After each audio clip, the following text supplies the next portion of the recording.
안녕하십니까. 서울가정법원 후견감독관입니다. 이 교육은 친족 후견인들께서 후견 사무를 수행하시면서 주의하실 점과 후견 사무 수행에 도움이 되는 내용을 알려드리기 위해 준비하였습니다. 먼저 교육을 시작하기 전에 준비사항에 대하여 안내해 드리겠습니다. 강의는 후견가이드 책자를 기준으로 진행하오니 후견가이드 책자, 심판문, 재산목록 보고서 양식, 후견사무 보고서 양식을 준비하시기 바랍니다. 법원에서 강의 자료를 받으셨다면 그 자료를 준비하시면 되고, 받으신 자료가 없으시다면 하단의 내용을 참고하시어 대법원 홈페이지 나홀로 소송에서 내려받으시면 됩니다. 그러면 성년 후견 제도에 대하여 말씀드리겠습니다. 성년 후견 제도란 질병이나 장애, 노령 등의 사유로 정신적 제약을 가지고 고통받고 있는 여러분의 가족이 인간으로서 존엄을 유지할 수 있도록 피후견인의 재산을 관리하고 치료, 요양 등 피후견인의 신상을 보호하는 제도입니다.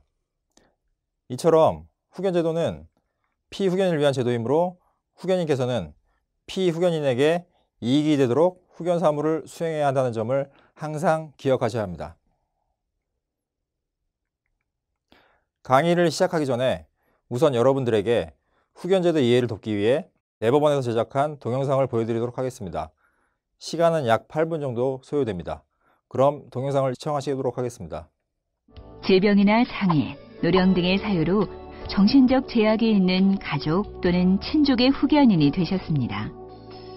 성년 후견 제도는 자신의 신상이나 재산을 관리할 수 없는 피후견인들이 후견인의 도움으로 재산 관리 및 신상 보호를 받아 존엄한 인격체로서 삶을 영위해 갈 수 있도록 하기 위해 종전의 금치산, 한정치산 제도를 폐지하고 2013년 7월 1일부터 새로 시행하는 제도입니다. 성년 후견 제도의 기본 이념은 본인의 의사와 잔존 능력의 존중입니다. 피후견인이 정신적 제약이 있지만 기본적으로 감정과 의사가 있다는 점을 잊어서는 안 됩니다. 성년 후견 제도는 가족이나 주변 사람의 필요가 아닌 피후견인의 필요에 의해 후견이 행해져야 하며 본인 주도의 임의 후견이나 위임이 우선 활용된 후 보호가 미흡할 경우에 한하여 보충적으로 활용되어야 하고 자신이 속한 사회의 구성원과 대등하고 조화롭게 살 수 있도록 해야 합니다. 성년 후견 제도가 예전의 금치산, 한정치산 제도와 달라진 점은 무엇일까요? 금치산, 한정치산 제도에서는 법률상 우선적 지위를 가진 개인, 즉 장남 등이 법률상 당연히 후견인이 되었다면 성년 후견 제도에서는 친족, 전문가, 법인 중에서 가장 적합한 사람을 가정법원이 선임하게 됩니다.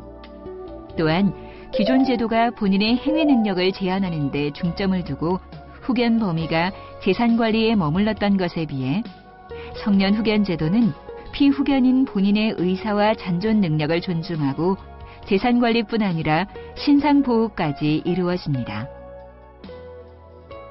예를 들어 정옥 씨의 아버지가 예전대로 금치산 선고를 받았다면 가족관계 등록부에 기재되고 일용품 구입 등의 행위에도 제한이 가해지며 후견인인 정옥 씨의 역할이 재산 관리에 중점을 두겠지만 성년 후견 개시 심판을 받았다면 정옥 씨 아버지와 가족들의 프라이버시 보호를 위해 가족관계 등록부 대신 후견 등기부에 따로 등재되고 일용품 구입도 가능해지며 후견인인 정옥 씨가 재산 관리뿐 아니라 신상 보호 역할을 맡게 됩니다.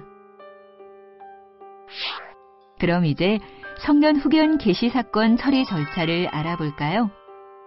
후견 사건이 법원에 접수되면 피후견인과 청구인, 후견인 보호자의 사정을 살피고자 의견을 조회하고 피후견인의 정신감정을 진행해 심판을 한 후 여러분들처럼 후견인으로 확정되신 분들에게 지금과 같이 친족 후견인 교육을 실시합니다. 후견인은 심판 확정 후 2개월 내에 법원에 피후견인의 재산 목록 보고서를 제출해야 하며 이후 정기적으로 법원 혹은 후견 감독인으로부터 후견 사무감독을 받게 됩니다. 그렇다면 후견인이 되면 어떤 권한을 갖게 될까요? 후견인의 권한은 크게 재산관리와 신상보호가 있습니다. 앞에서 봤던 정옥 씨의 경우 치매인 아버지의 요양비로 쓰기 위해 아버지를 대리하여 아버지 소유의 땅을 매도하거나 예금, 보험금 등을 찾을 수 있습니다. 만약 치매로 판단 능력이 결여된 아버지가 불리한 계약을 했을 경우 취소권으로 해당 계약을 취소할 수 있습니다. 또한 후견인인 정옥 씨는 피후견인인 아버지의 거주지, 치료기관, 치료 방법 등을 결정할 수 있는 신상 결정권도 가지고 있습니다. 그러나 시설격리나 중요한 수술은 법원의 허가를 받아서 진행해야 합니다. 가장 중요한 것은 피후견인의 의사를 최대한 존중해 언제나 피후견인에게 최대한 이익이 되는 방향으로 의사결정을 해야 한다는 것입니다. 후견인은 후견인으로 심판 확정을 받은 후 2개월 이내에 피후견인의 재산 내역을 모두 파악하여 법원에 재산 목록을 제출해야 하고 통상 1년에 1회 재산관리 내역과 신상보호 내용을 감독받기 위해 후견 사무보고서를 제출해야 합니다. 재산 목록은 대법원 홈페이지에서 내려받을 수 있으며 재산 목록을 제출할 때는 상속인 금융거래 조회 결과와 함께 해당 계좌 금융거래 내역서, 부동산 등기사항 증명서 등 증빙 자료를 반드시 첨부 제출해야 합니다. 특히 금융거래 조회의 경우 조회를 신청한 날 기준이 아니라 해당 금융사로부터 심판 확정일 또는 심판문에서 기존일로 정해진 날짜 당시에 잔액이 기재된 잔고 내역서를 발급받아서 첨부해야 합니다. 후견인의 모든 활동은 합법적인 범위 내에서 이루어져야 하며 다음 사항의 경우에는 반드시 법원의 허가를 받아야 합니다.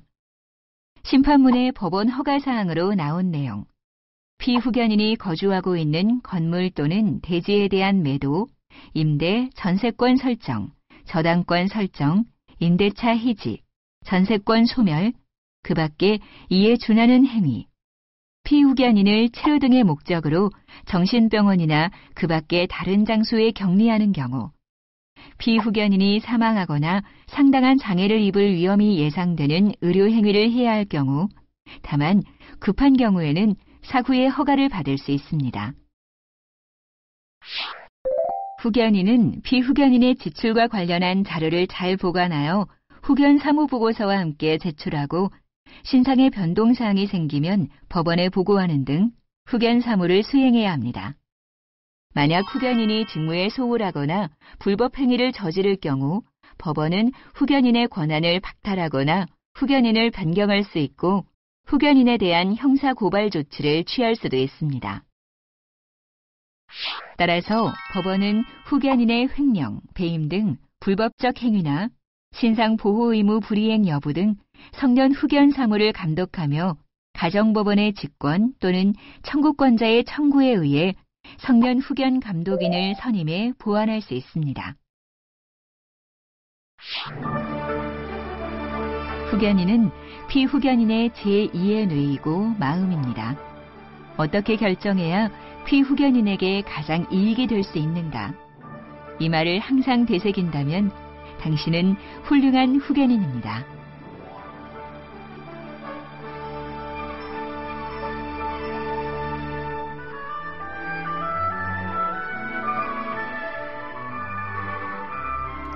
방금 보신 동영상을 통하여 성년후견 제도는 정신적으로 어려움을 겪고 있는 분들이 인간다운 삶을 살 수 있도록 돕기 위한 제도라는 점, 그러기 위해서는 무엇보다 여기 계신 후견인들의 역할이 중요하다는 점을 확인하셨습니다. 후견인의 역할을 성실하게 수행하기 위해서는 후견인의 의무와 권한의 범위를 확인하는 것이 중요합니다. 후견인의 중요한 의무로는 2개월 이내에 재산 목록 보고서를 제출하는 것, 1년에 1회 후견 사무 보고서를 제출하는 것이 있습니다. 후견인의 대표적인 권한은 재산 관리권으로서 피후견인의 재산에 대한 대리권, 동의권, 취소권이 있고 신상 결정권으로서 거주지, 치료기간, 치료 방법을 정하는 것이 있습니다. 이상과 같은 후견인의 의무와 권한 범위는 심판문에서 확인하실 수 있습니다. 만약 후견인이 의무를 다하지 않거나 권한을 남용할 경우 법원은 후견인의 권한을 박탈하거나 후견인을 변경하는 등의 조치를 취할 수 있다는 점을 기억하셔야겠습니다. 이처럼 후견인이 자신의 역할을 제대로 알기 위해서는 심판문을 이해하시는 것이 필요합니다. 화면에 성견후견 게시 심판문을 함께 보시겠습니다. 심판문이 있으시면 옆에 두시고 설명을 들으시기 바랍니다. 심판문에는 당사자로 청구인과 사건 본인이 기재되어 있습니다. 청구인은 성견후견 개시 심판을 청구한 사람이고 사건 본인은 후견을 받을 사람, 즉 피성견 후견인이 되는 사람입니다. 아래 주문을 보시겠습니다. 주문 제1항은 성견후견 개시를 선언하는 내용이고 제2항은 성견후견인 선임에 대한 내용입니다. 제3항의 가는 취소할 수 없는 사건 본인이 할 수 있는 법률행위 범위 결정, 나는 성견 후견인이 할 수 있는 법정 대리권의 범위 결정, 다는 성견 후견인이 사건 본인의 신상에 관하여 결정할 수 있는 권한의 범위 결정에 대한 내용입니다. 제4항은 사건 본인의 재산 목록 작성 및 제출 의무에 관한 내용, 제5항은 후견 사무 보고서 작성 및 제출 의무에 관한 내용입니다. 주문 제3항은 심판문 3페이지 별지에서 그 권한의 범위를 자세하게 정하고 있습니다. 가는 별지의 로마자 1에서, 나는 별지의 로마자 2에서, 다는 별지의 로마자 3에서 정해놓고 있습니다.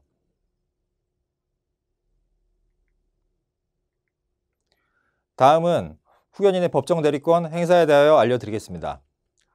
후견인의 권한으로는 재산관리권과 신상결정권이 있는데 특히 재산관리권 중 대리권에 대해서 잘 알아두실 필요가 있습니다. 자세한 것은 후견가이드 책자 9쪽을 참고하시기 바랍니다. 피성견 후견인은 원칙적으로 행위 능력이 없으므로 민법 제938조에 따라 성견 후견인이 법정 대리인이 되고 법정 대리인으로서 피성견 후견인의 재산관리에 관해 포괄적인 법정 대리권을 가지게 됩니다. 다만 가정법원은 후견인이 행사하는 대리권의 범위에 제한을 둘 수 있고 이와 같이 제한된 대리권을 행사하기 위해서는 별도로 법원의 허가를 받으셔야 합니다. 이와 달리 피한정 후견인은 원칙적으로 행위 능력이 있으므로 한정 후견인은 법원이 권한을 수여한 범위 내에서만 대리권과 동의권을 가지게 됩니다. 즉, 심판문에 기재된 사항에 대하여만 후견인에게 대리권과 동의권이 있으므로 심판문의 별지를 확인하셔야 합니다. 이번에는 심판문에 나타나는 후견인의 권한 범위에 대해 알아보겠습니다. 가지고 계신 심판문 3페이지를 보시거나 화면을 봐주시기 바랍니다. 성견후견 개시 심판문 별지를 보면서 설명드리겠습니다. 로마자 1은 피성견 후견인이 법률행위를 했을 때 후견인이 그 법률행위를 취소할 수 있다는 것으로 취소할 수 없는 피성견 후견인의 법률행위의 범위라고 하면서 취소권 제한 없음이라고 되어 있습니다. 이는 피성견 후견인이 한 법률행위를 후견인이 제한 없이 취소하여 원상 회복할 수 있다는 것을 뜻합니다. 로마자 2는 성견 후견인의 법정 대리권의 범위에 대한 것입니다. 법정 대리권 제한이 있음으로 기재된 부분의 아랫줄에 아래 사항은 성견 후견인의 대리권 행사에 법원의 허가를 필요로 함이라고 하면서 가에서 바항까지 기재되어 있습니다. 즉, 후견인이 법정 대리권을 행사할 때 가에서 바항에 해당되는 행위는 가정법원으로부터 사전에 허가를 받아야 한다는 것입니다. 예를 들면 피후견인의 명의로 금전을 빌리는 행위, 피후견인의 재산을 증여하는 것과 같이 의무만을 부담한 행위, 피후견인 소유의 부동산을 처분하거나 담보로 제공하거나 소송행위 등을 하는 경우입니다. 각 사건마다 심판문에 기재된 허가사항이 다르므로 후견인께서는 심판문 별지 또는 후견 등기사항 증명서 별지, 대리권 등 목록에 있는 법정 대리권의 범위를 숙지하실 필요가 있습니다. 로마자 3은 성년 후견인이 피성년 후견인의 신상에 관하여 결정할 수 있는 권한의 범위에 대한 것입니다. 피성년 후견인의 신상에 관한 결정은 피성년 후견인이 스스로 결정하는 것이 원칙이고, 결정할 수 없는 경우에 한해 성년 후견인이 대신하여 결정할 수 있는데, 그 결정 권한의 범위를 명시적으로 기재해 놓은 것입니다. 심판문에 기재되어 있지 아니하여도 민법의 규정에 의하여 후견인의 법정 대리권이 제한받는 경우가 있습니다. 이에 해당하는 법률 행위는 법원의 사전 허가를 받아야 합니다. 이와 관련하여 민법 제947조의 2에 규정된 것으로는 정신병원이나 그 밖의 다른 장소에 격리하는 경우, 위험한 의료행위를 하는 경우, 피후견인이 거주하고 있는 건물이나 대지에 매매, 임대, 전세권 설정, 저당권 설정, 임대차 해지, 전세권 소멸, 기타 이에 준하는 행위를 하는 경우가 있습니다. 참고로 피후견인이 요양원 등의 시설에 입소하여 이전에 거주하던 부동산에 현재 살고 있지 않은 경우에도 그 부동산을 피성년 후견인이 거주하고 있는 건물로 본다는 점을 유의하시기 바랍니다. 앞에서 설명해드린 심판문에 기재된 허가사항과 이처럼 민법의 규정에 따라 허가를 받아야 하는 사항의 경우 후견인은 후견개시 심판 청구 사건과는 별개의 사건으로 신청서를 작성하여 가정법원에 접수해야 하며, 신청서에는 인지대와 송달료를 납부한 영수증을 첨부하셔야 합니다. 사건명은 후견인의 임무 수행에 필요한 처분명령 청구 또는 후견인의 권한 초과 행위 허가 심판 청구라고 하거나, 피후견인이 거주하는 건물에 대한 매도 허가 심판 청구라고 합니다. 법원의 사전 허가 사항에 대하여는 서울가정법원 홈페이지에서 민원 상담 매뉴얼을 내려받게 하여 참고하실 수 있습니다. 허가 심판 청구를 하기 전에 궁금한 점이 있으시다면 후견 감독관과 상의하시기 바랍니다.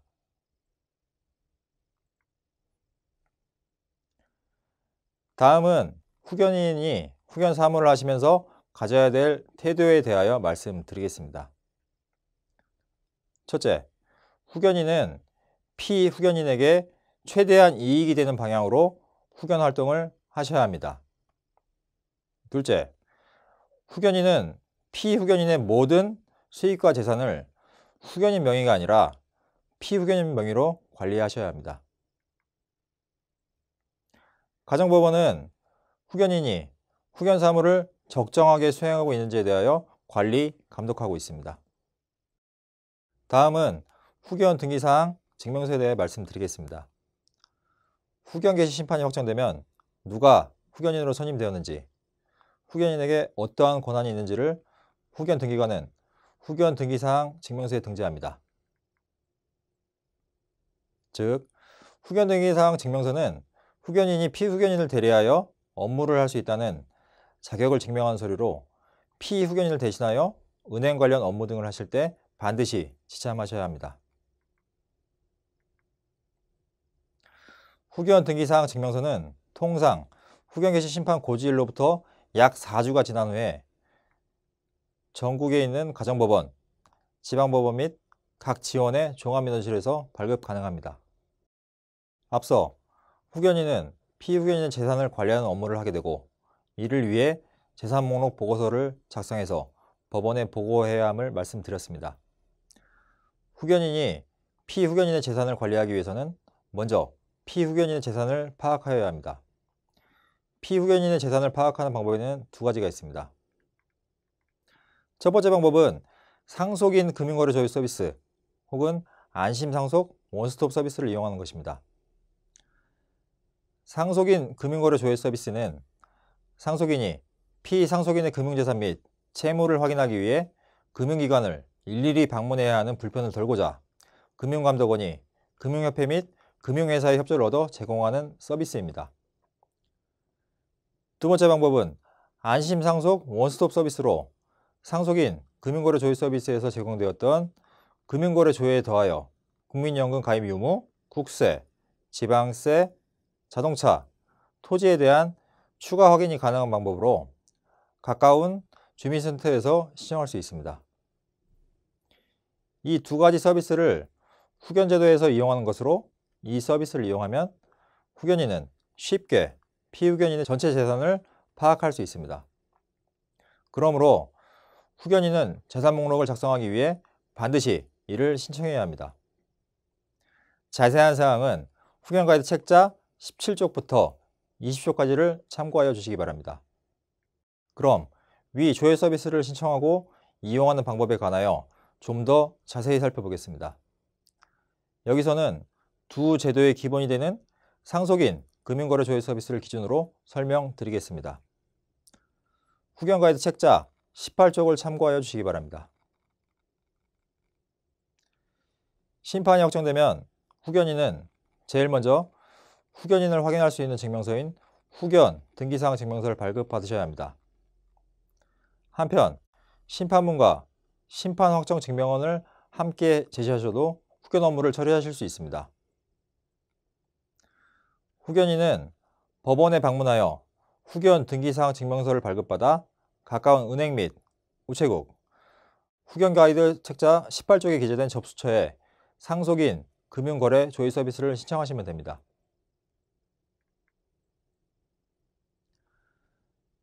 접수일로부터 3일 정도가 지나면 신청서에 기재하신 전화번호로 문자가 오기 시작합니다.